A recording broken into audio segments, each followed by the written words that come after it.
Savo praktikoje šitą įrenginį naudoju ganėtinai dažnai. Visų pirma, tai galbūt kas tai yra tas elektroninis dinamometras ir ką mums padeda jisai padaryti.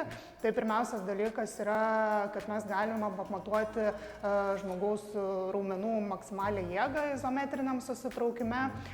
Tai galime pasirinktinai testuoti, kiek mums reikia tų raumenų atitinkamai nuo situacijos.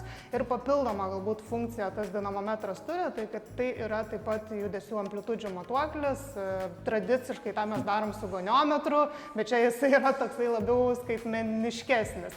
Tai aktualumas galbūt visų pirmiausia klientams yra kokio pobūdžio, galbūt klientams tinka šitas tyrimas, tai jaučiantiems be abejo judamojo atramos aparato skausmus, daugiau išskirčiau lėtinio pobūdžio ar nepaaiškinamos kilmės, ar nuolat pasikartojančius skausmus, kadangi tikslas yra surasti, kokį raumenų disbalansą būtent turi žmogus, o kaip žinom, raumenų disbalansas jisai gali privesti prie įvairių judesių kompensacijų, kas gali atnešti ar sukelti būtent kažkokio tokio skausmo atsiradimą. Tai bet kokiam žmogui realiai, kuris turi kažkokius skausmus. Kitas dalykas yra po traumų stebėsenai, ypatingai reabilitacijos efektyvumo, kadangi programa dar leidžia palyginti duomenis ir yra testuoti ten po savaitės, po poros savaičių ir panašiai.